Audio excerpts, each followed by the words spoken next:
All right. Welcome, everyone. It's been a while since we last streamed together. So, Yeah, Saudi and Rich, it's a pleasure to be speaking with you again. It's been too long. sure. So, I will waste no time with the formalities. Rich, I believe you have some hard hitting questions, some really deep, profound, Timely. interrogative Timely. questions. Yeah. Let's Timely. do it. Let's do it, guys. Timely. I'm not So, going to say hard hitting. I'll just say timely.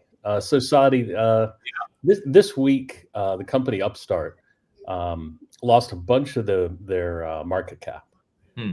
And what happened was the CEO announced that some of their AI models were somewhat out of whack.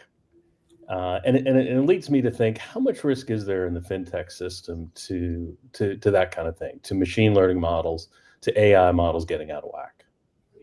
Yeah, great question. First of all, happy to be here. Thanks for having me, guys. Your question is quite pertinent and I think quite timely, as you kind of alluded that it would be, Rich. I think there's a few parts to this. One is this is Upstart, right?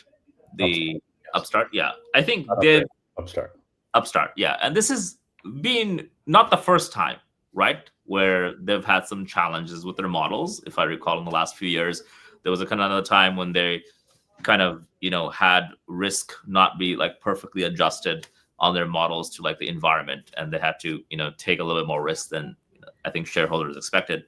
In any machine learning system, one of the most important things that one needs to do when they're building machine learning systems is actually have ground truth evaluation systems in parallel to the machine learning systems. That is not just done in the build process of the machine learning system, but in the operating process of the machine learning system. So a lot of folks, what they'll do is they'll tend to build like a really strong guidelines, really strong ground truth data sets that they're using to train their ML systems. But just like any other machine learning system, the system itself is self-evolving. It is learning, and it's learning from the real world data that it's seeing. And what this can do is it can cause a lot of drift. I don't know if that's exactly what happened in the case of Upstart, but this is a very common problem in many ML systems where the drift can go off of objective. It can kind of get itself into like local minima, which is often where a lot of people spend a lot of time thinking about. Is like, oh, like I've like kind of pinned myself into a local minima on my model. But a lot of the times your drift is just like slowly kind of moving away more and more from reality, because whatever feedback loop system you're using isn't as correctly attuned to true ground truth. And so, in any machine learning system that I've built over the years, I will probably spend and sometimes a frustrating and inordinate amount of time on ground truth labeling systems and making sure ground truth is really ground truth and nothing but ground truth. And that ground truth is not just being acquired before we're building and deploying the first version, but is continuously being acquired and being back tested against as the model is evolving through its own feedback loops. Like a concrete example of this in my life is at Facebook, we build a lot of location infrastructure. And one of the important things we need to do is to be able to get high quality location signal across Wi-Fi, Bluetooth, IP, and any other kind of signal that GPS obviously being the other kind of major signal that we can use to identify where people are around the world when they share location with Facebook. Subject obviously to like the privacy constraints that they consent to. And one of the interesting things that we had to do was we actually had a lot of folks actually literally carry backpacks with multiple phones and devices walking around in 3 different continents in the world. We hired thousands of people holding backpacks that would walk around to like Starbucks, to shops, to points of interest, to parks, to apartment complexes, and we would capture all these signals, and they would literally write down where they were, and we would calibrate our location signal mechanics to make sure that we were actually predicting with accuracy. And even in direct mail, for example, we do a lot of complex modeling. And one of the things we constantly have to do is identify, have we drifted into some like local minima? And the way we handle that is we have these tracer segments, which are constantly going out to understand, well, how does like a very baseline, non-modeled, but reasonably heuristic approach to this problem actually, how does that perform? And are we deviating kind of at that layer or not? And then B, what we'll tend to do is we'll often tend to take pockets and like shoot an experiment out on like a broader segment or like a different segment to make sure we're not missing some global optima that the model has like kind of over converged on. So tell me this: if we have to build runners into systems to flag humans when things look like they're about to go out of whack, then what are we doing? Right? Is that it's a good question. I mean, so to be clear, let me correct one thing in there, right? Which is the runner doesn't need to be, the ground truth doesn't need to be derived from a human. It just needs to be derived at all. So a runner doesn't need to depend on a human. It just needs to be done somewhere. Now, a human is necessary if the actual objective function that the machine learning model is optimizing for is one that is trying to meet some human need.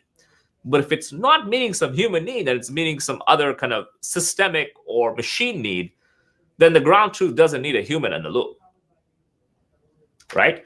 The ground truth only needs a human in the loop if it actually is pertinent to a human at some point in the system. So like, let's like, take an example of something, which is like, let's say you wanted to build a system that was using machine learning models to predict whether or not gold exists in some substrate in some geographical location, right? And what you're trying to do is you're taking like, row geometries or like kind of geographical like satellite imageries of like different kinds of like spectra to identify what is the probability that gold or some mineral exists in this location, right?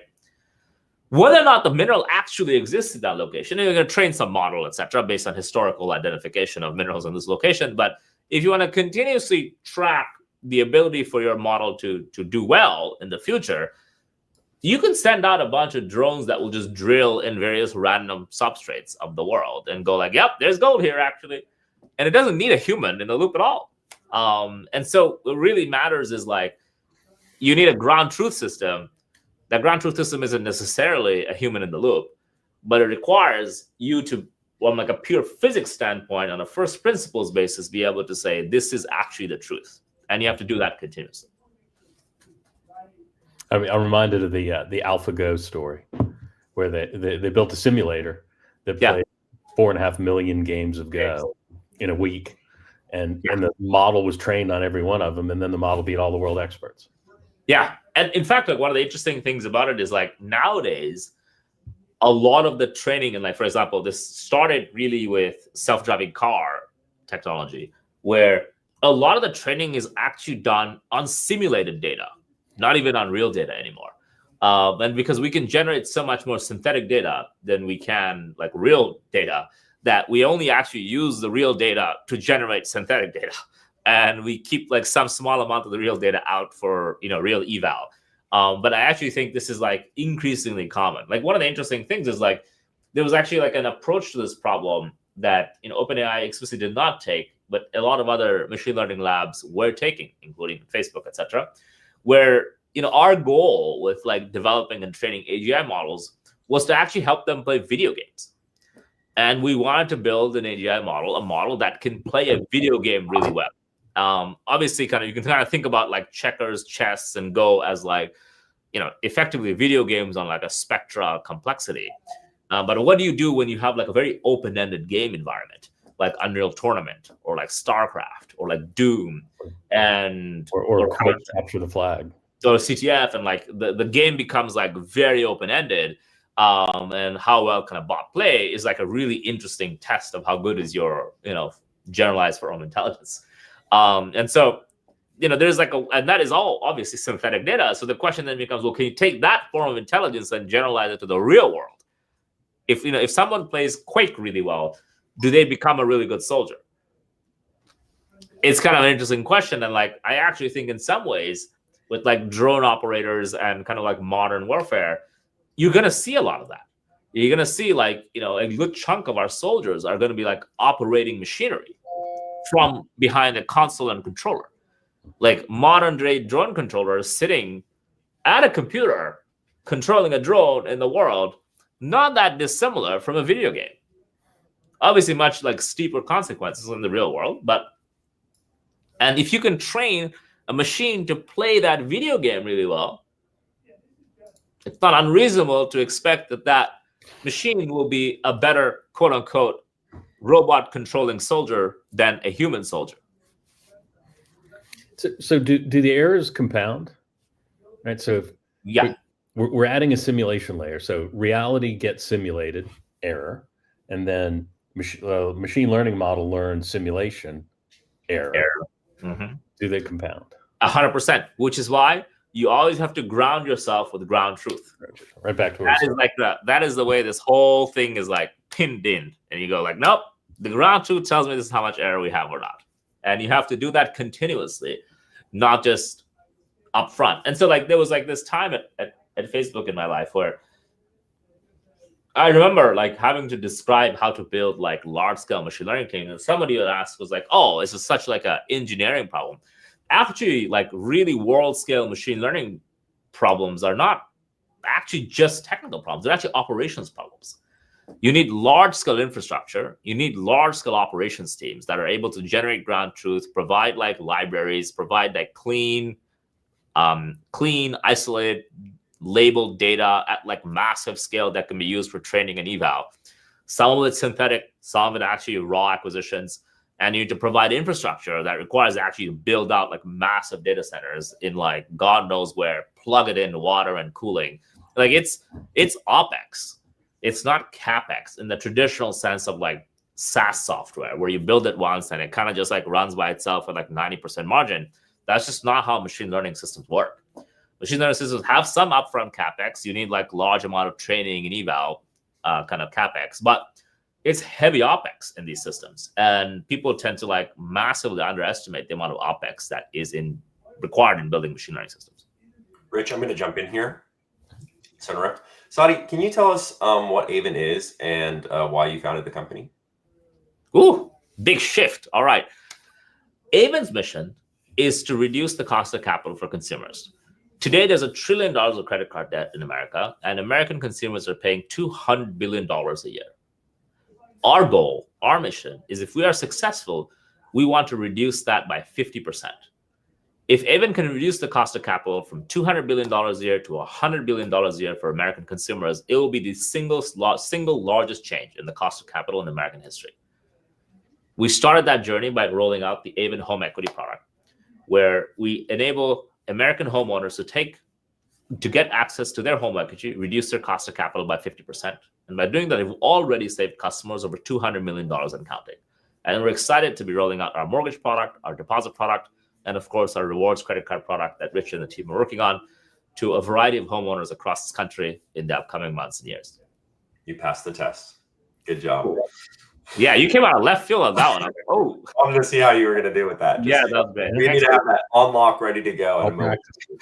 So I want to ask one more question. Yeah, go for it. Saadi, what do you like to do for fun? How do you recharge your batteries? Because obviously being a founder is an extremely demanding job.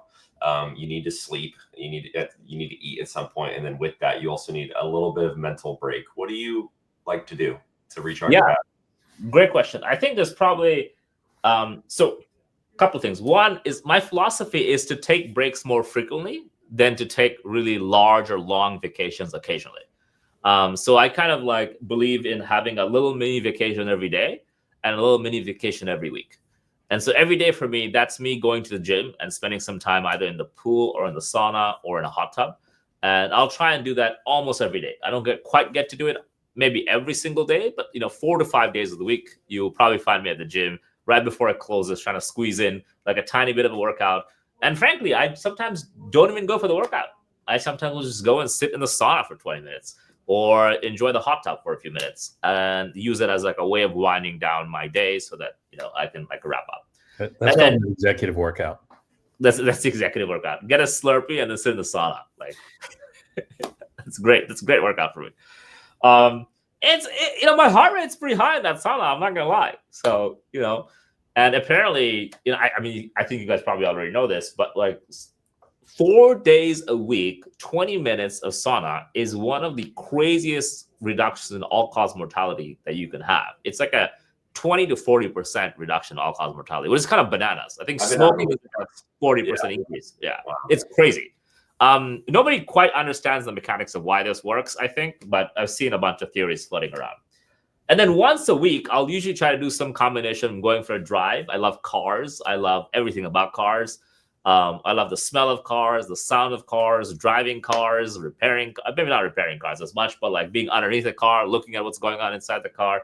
I just love cars. And so usually once or twice a week, I'll go for a drive on the weekends, either a Saturday or a Sunday morning, or a Saturday and a Sunday morning, if I could squeeze it in.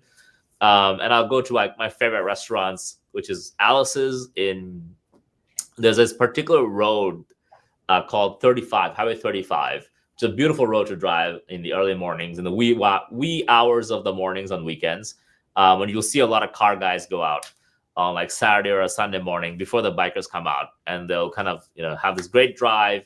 There's this really quaint little restaurant called Alice's, which sits in the middle of this drive where everyone gets a bite to eat and then continues the drive. And all the car people are usually there on the Saturday or Sunday morning, and it's a great vibe, a great community, and a lot of friendly people with like sometimes beautiful cars, sometimes just beater cars they're driving and enjoying. And I think all of that is fantastic. And then my favorite thing to do probably to relax is actually chop some wood and have a little fire pit with my friends, or sometimes just myself or my family, and read a good book.